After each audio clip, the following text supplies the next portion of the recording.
Leo tuone namna tunatunza nywele zetu asili kila siku, ama tuseme routine ya kila siku ya kutunza nywele. Kwanza hapo nimetoka kuosha nywele, lakini haimaanishi kwamba kila siku tunaosha nywele, hapana. Mimi naosha nywele zangu mara moja kwa wiki.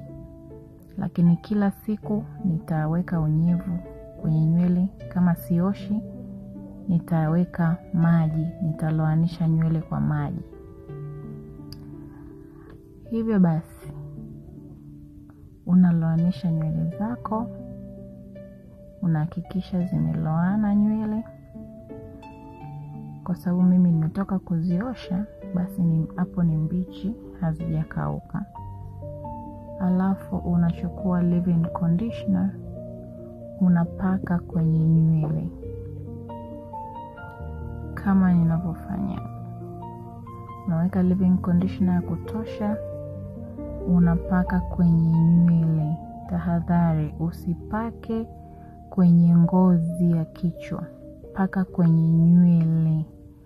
Leave-in conditioner inapakwa kwenye nywele, sio kwenye ngozi ya kichwa. Ukishapaka leave-in conditioner, ukishapaka leave-in conditioner, una make sure imeingia ndani ya nywele.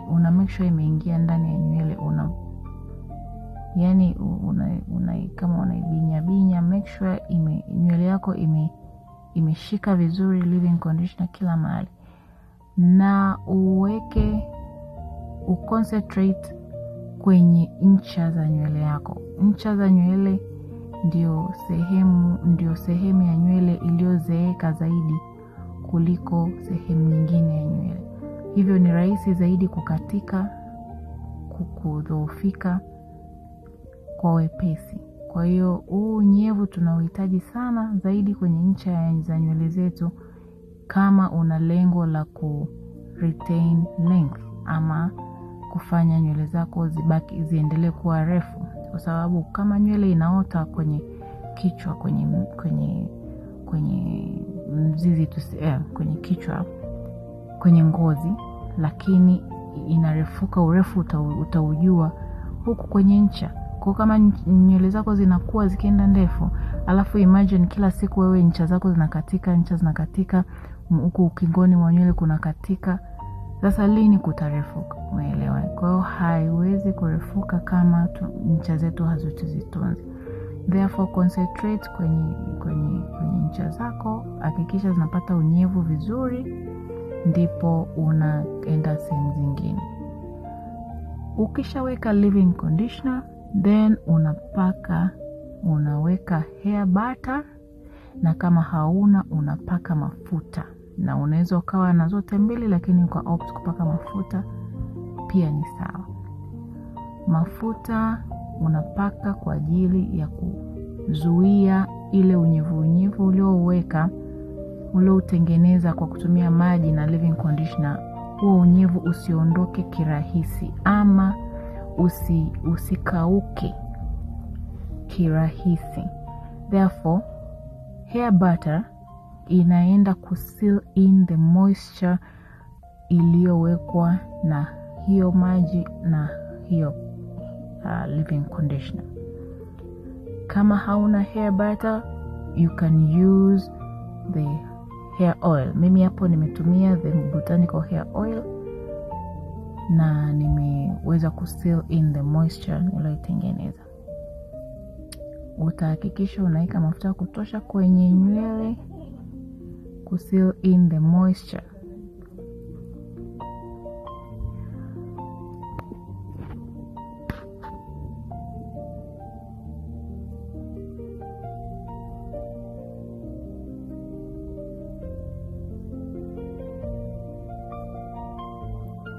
Ukishaweka, sasa tunapaka kwenye ngozi ya kichwa. Utachukua botanical hair growth oil, utaipaka kwenye ngozi ya kichwa.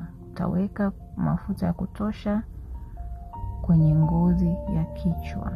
Mafuta yetu ni mazuri sana, yana virutubisho vingi, yana protein, yana herbs zenye proteins, zenye vitamins, lots of benefits kutoka kwenye hizi herbs.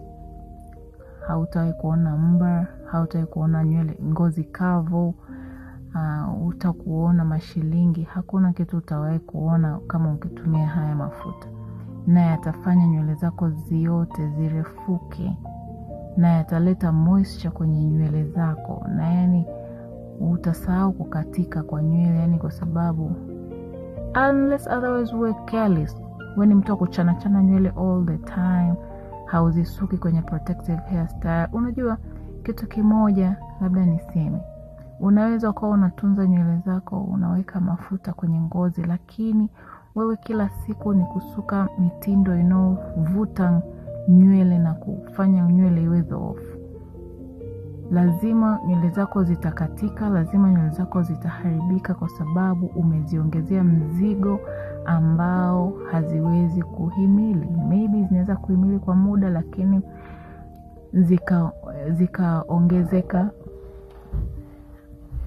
weakness yake ikaongezeka, na mwisho wa siku unashangaa una nywele chache, unashangaa mbona vipi, ukasema mafuta hayafanyi kazi.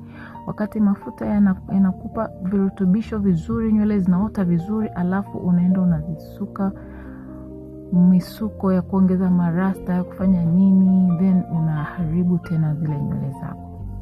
Therefore ni vizuri ukatunza nywele zako za asili kwa kutumia protective styles. Mojawapo ni kama hiyo nilosuka mimi, na mimi napenda kusuka nywele yangu niweke kwenye protective style, alafu niweke unyevu, nywele yangu idumu na unyevu throughout. Na pia hiyo protective style sitaifumua mara kwa mara. Kama hapo hayo mabutu yana mwezi na wiki, yanaenda wiki ya pili sasa, na lengo langu yaende mpaka at least miezi 3. Utajiuliza sasa unaitokaje, sasa unafanyaje? Lengo langu ni nataka ku retain length, nataka kutunza nywele zangu. Kwa hiyo nikiwa natoka kuna njia nyingi. You can put on a wig, you can tengeneza kilemba kizuri, kuna wigs nzuri za kuvaa. Lakini nywele zako ikiwa mpya, mlete ndo umetoka kuzisuka, unatoka nazo vizuri mpaka muda wa mwezi, unazistyle vizuri. Lakini baadaye zikishaota sana, then ndio sasa unaweza kuchukua options ya kuvaa wigs na vitu kama hivyo.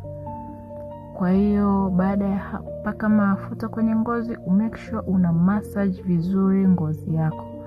Massage vizuri ngozi ya kichwa chako, kusababisha stimulation kwenye mishipa ya damu. Na hiyo stimulation inasaidia damu kusambaa na kufika kwa wepesi kwenye ngozi ya kichwa chako. Damu ikifika kwenye ngozi ya kichwa chako kwa wingi, kwa haraka, inabeba vile virutubisho muhimu na inafanya nywele zako zinapata lishe nzuri sana. Na pia virutubisho vilivyoko kwenye mafuta haya ya Botanical Hair Growth Oil yanaweza kupenetrate na kuingia kwenye shina za nywele unapo massage. Massage inasaidia kufungua pores, na ama tuseme matundu yale ya ngozi ya kichwa, na kufanya mafuta haya yaingie vizuri ndani ya kichwa, yaingie vizuri ndani ya ngozi ya kichwa, na kusababisha matokeo mazuri sana ambayo tunayategemea, kama kuimarisha nywele, kufanya nywele ikarefuka vizuri, kulisha nywele, na kujua kunenepesha nywele, kwa sababu nywele zingine inakuwa nyembamba, nywele moja inakuwa nyembamba. Kwa mafuta ukipata lishe vizuri, inafanya nywele kuwa imara, manake inakuwa nene na zinajaa vizuri. Na inasaidia sana kuotesha nywele kwa watu ambao wamepata traction alopecia, wale ambao wamepata alopecia za kuvuta nywele. Watch out for part 2 coming up soon. Thank you for watching. See you on the next one.